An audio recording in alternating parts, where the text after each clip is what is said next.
শীতের সকালের মিষ্টি রোদ আর আমাদের ট্রেন জার্নি সবই আজ আপনাদের সাথে শেয়ার করব। পাশেই থাকবেন। আসসালামু আলাইকুম, কেমন আছেন সবাই? সবাইকে জানাচ্ছি শুভ সকাল। তো আমরা সকাল সকাল বের হয়ে পড়েছি। আমাদের ট্রেন ছিল 7:40-এ। তো রাস্তা পুরাই ফাঁকা। তারপর একটা রিক্সা এলো আর আমরা সেটাতেই উঠে পড়ি। আমাদের দুজনেরই এই প্রথম ট্রেন জার্নি। আমরা আগে দূরে কোথাও সেভাবে যাওয়া হয়নি আমাদের, আর ট্রেন জার্নি তো করাই হয়নি, সবসময় বাইকেই ঘোরা হয়। তো আমরা বেশ আনন্দিত। সকালে মিষ্টি রোদ কার না ভালো লাগে। যখন এই মিষ্টি রোদটা গায়ে লাগে খুব বেশি ভালো লাগে, সেটা আপনারাও জানেন। তো এই তো কথা বলতে বলতে আমরা স্টেশনে চলে আসি। আর স্টেশনে আসার পরই দেখি তেমন কোনো লোক নেই। হয়তো আমরা অনেক বেশি আগে এসে পড়েছি, যার জন্য লোকজন এখন কম। তো ভালোই হয়েছে, আমরা ট্রেনের জন্য অপেক্ষা করি। আর কিছুক্ষণ পরেই ট্রেন চলে আসে। তো আমরা ট্রেনে উঠে পড়ি। প্রথম দিকে জানালা কিছুক্ষণ লাগানোই ছিল, কারণ সকালের বাতাসটা অনেক বেশি ঠান্ডা থাকবে, এর জন্য জানালাটা প্রথমে খোলা হয়নি। তো এই তো খুলে দিয়েছি আর প্রাকৃতিক পরিবেশে সব কিছু উপভোগ করছি। তো ভালোই লাগছে। ট্রেনে উঠলে কত কিছু না দেখা যায়।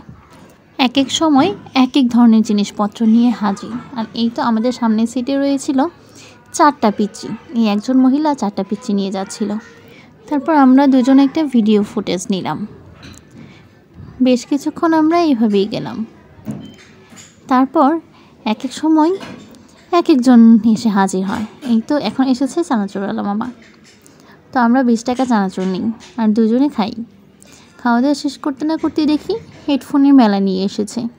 শুধু হেডফোন না, রয়েছে সুন্দর সুন্দর ঘড়ি। জানি না এগুলো কতদিন পর্যন্ত ঠিক থাকে। হয়তো বেশ কিছুদিন যায় না, কিছুদিন হয়তো যায়, তারপরেও মানুষজন দেখি কিনতেই থাকে। কিছু দূর আসার পর্যন্ত আমাদের ট্রেনটা একটু থামে, আর সেখানেই দেখি কয়েকজন লোক উঠে পড়ে। হয়তো তাদের বাসা এখানে। যাক, তাদের জন্য কতই না সুবিধা হয়েছে।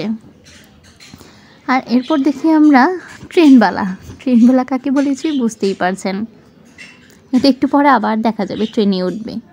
এই তো এই লোকটা জিনিসপত্র এখানে রেখে কিছুক্ষণ বিশ্রাম নেয়। হয়তো সে সারা রাত বেচাকেনা করেছে, যার জন্য সব কিছু এখানে রেখে ওই জায়গাটা খালি পাওয়াতে সে বিশ্রাম নিয়েছে। আর এদিকে এসেছে চিপস। আর এই চিপসগুলো নিয়ে আসে ট্রেনের যে লোক থাকে তারাই। তো আমরা যখন ভিডিও করি সে ভেবে নেয় হয়তো দাম 5 টাকা বেশি রাখাতে তাকে ভিডিও করা হচ্ছে। আমরা তো সকলেই জানি যে এটা ট্রেনের যদি আমরা পেয়ে যাই তাহলে 5 টাকা বেশিই নেবে। যাই হোক, এই তো আমার হাজব্যান্ড চিপস খাওয়া শুরু করে দিয়েছে আগেই। তো আমিও হাত পেতে নিলাম আমাকে দেওয়ার জন্য। দেখুন আমাকে 2টা দিয়ে বিদায় করে দিচ্ছে। কী আর করার, তাই বলে কি আমি ছেড়ে দিয়েছি? পরে আমি অবশ্যই খেয়ে নিয়েছি। এই তো রোদটা এখন একদম মুখে পড়ছে, ভালোই লাগছে, খারাপ কিন্তু লাগছে না। মিষ্টি রোদ তো সকালের ভালোই লাগবে। আর এই তো আমাদের ট্রেনবালা চলে এসেছে। তো বুঝতেই পারছেন আমার হাজব্যান্ডের এখানে এসেছিল, সে 10 টাকা নাকি দিয়ে দিয়েছে। এটাই ঠিক আছে। ট্রেনবালা নামে কে কে তাদের চিনেন অবশ্যই আমাদের কমেন্ট করে জানাবেন। তারপর এই তো কত কিছু নিয়ে আবার হাজির তারা। আমরা রুমাল দেখছিলাম, রুমালটা বেশ পছন্দ হয়নি, যার জন্য আমরা নিলাম না। আর এদিকে একটা মহিলা আমাদের একটা কাগজ আর 2টা চকলেট ধরিয়ে দিল। এইগুলো আসলে কেমন সত্যি জানি না, যার জন্য আমরা টাকাও দেখিনি, জিনিসও নেইনি। এখানে বই, তারপর সুন্দর সুন্দর বল, বাচ্চাদের আকর্ষণ করার জন্য সব কিছুই তারা নিয়ে আসে। এই আঙ্কেলটা বলটা হয়তো খুব ভালো লেগেছে, যার জন্য সে নিয়ে দেখছে। তো পপকর্ন এসেছে, আর এটা আমরা খাবো না সেটা হয় না। তারপর আমরা একটা পপকর্ন নিয়ে নিই। পপকর্ন কিন্তু জার্নির সময় বা মুভি দেখার সময় খুব ভালো লাগার জিনিস। কিন্তু রেল ক্রসের জন্য আমরা দাঁড়িয়েছিলাম অনেকক্ষণ। এটা হচ্ছে ময়মনসিং। তো আমরা বসে বসে পপকর্ন খাচ্ছিলাম। পপকর্ন খেয়ে আমরা কিছুটা সময় কাটাচ্ছি, কারণ এতটা সময় তো আর এইভাবেই বসে থাকলে চলবে না।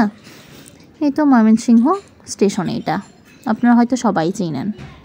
হঠাৎ করে দেখি দেহ ছাড়া একটা মাথা যাচ্ছে, আপনারা বুঝতেই পারছেন। আর এই তো সুন্দর সুন্দর পরিবেশ দেখতে দেখতে যাচ্ছি। আর আমার শরীরটা তেমন ভালো ছিল না, যার জন্য একটু চাটনি আচার খেলাম। চাটনি আচার খেলে অনেকটাই ভালো লাগে। এইটা আমার অনেক ফেভারিট একটা চাটনি। এই তো কিছু ফুটেজ নিয়ে নিলাম আমার।